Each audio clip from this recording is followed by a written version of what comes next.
So just a quick one today, but please keep in mind this is not realistic. This is not a prediction.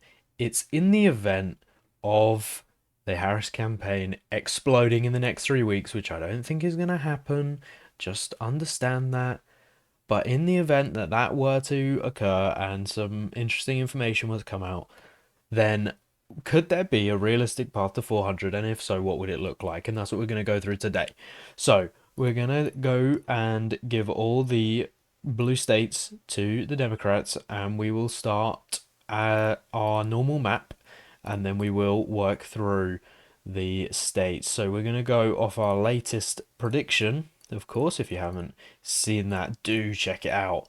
But those are all the Democrat states, I believe, and then we go and fill in the rest as Republican. So this is gonna be an interesting one. We'll do 400 and we'll do 500 actually. We'll see what a 500 would look like. Of course, that's not happened since 1984 with Mondale versus Reagan. But anyway, we filled in our map. It's now time. So of course, if Republicans were going to win, they're going to win the swing states, of course. And Nevada was the only blue one that we had from our election map yesterday. Go check it out if you want more details. But anyway, we are at 312. So now we need to decide what the next bracket of states would be. So the only other state that we have under 5 points in the Democrat column is Virginia. That one is going to flip red. Then we'd be looking at the next band, which is kind of between 6 to 9 points at the moment in the vote split. And we would put Minnesota in the red category. We'd put Maine at large in the red category. We'd put New Hampshire in the red category. And we'd put New Mexico in that category as well. So now we're at 346. So next we'd be looking at states between kind of 9 and 12. So you'd take a Nebraska 2nd District. You'd take a New Jersey, which we're outspoken on. We say it's going to be under 10 points this time. Not many people think that, but we're going to go with that anyway. Next would be Colorado, which is probably about 10 points at the moment. So we're at 371. We need to find 29 from somewhere. And the next state I think would be Oregon because that's polling around 12. So then we have the next grouping of states, which would probably be, 13 to 15 points ish. And I think only one state falls into that designation, or actually two. That would be Illinois. And then to tip you over the edge to 400, you go with Delaware. Joe Biden's home state, but the margins are going to come down. Most people think, and I think that you would be educated to make that guess, that those numbers are going to go down in Delaware because Joe Biden's not on the ticket. He had this kind of Catholic, obviously he was from the state, the home state factor, which maybe gets overplayed a little bit, but maybe in smaller states it does help. Of course, Trump in Florida, maybe not so much, and in New York and Harris in California, I don't think it's going to have a major impact. Maybe in the specific cities, like maybe Harris will run up the numbers in San Francisco, but that's kind of besides the point. Delaware is going to go closer red in this election, but it's not going, of course, not going to go red.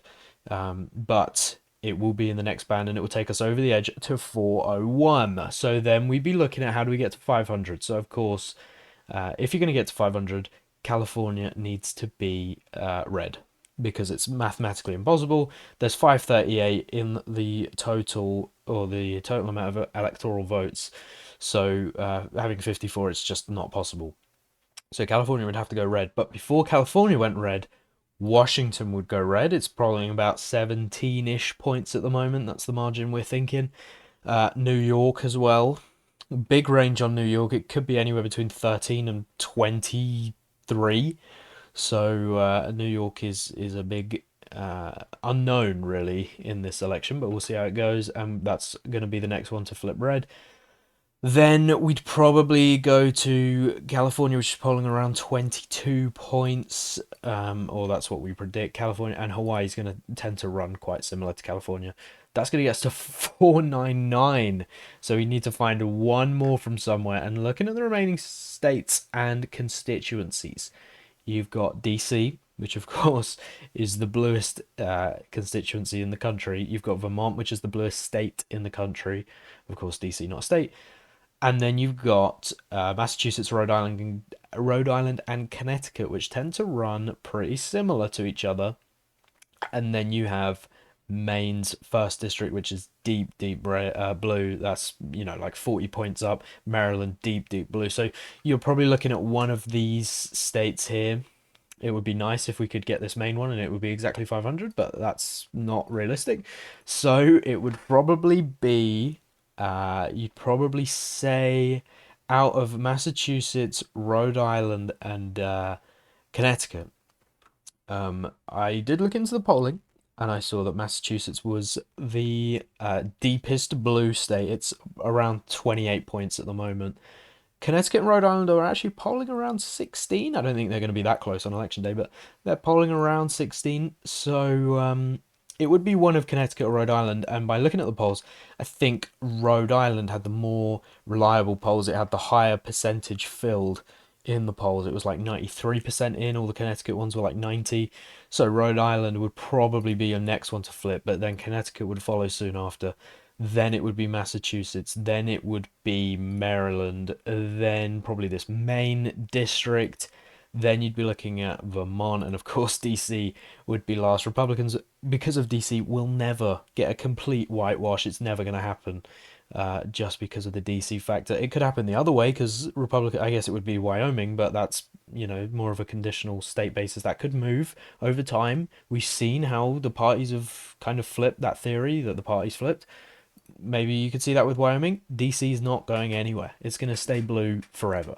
So the day DC becomes competitive, I'm not sure I'll be around for that day, and I hope I've got many years ahead of me. But anyway, guys, that's a bit of a dark note to end on. But anyway, if you enjoyed this little, we do a little quick video on the electoral votes while we wait for more polls to come in. We'll be talking about more polls in short order. But if you enjoyed, like, share, comment, subscribe for the British perspective on American politics. And I'll see you guys in the next video. Thank you for watching.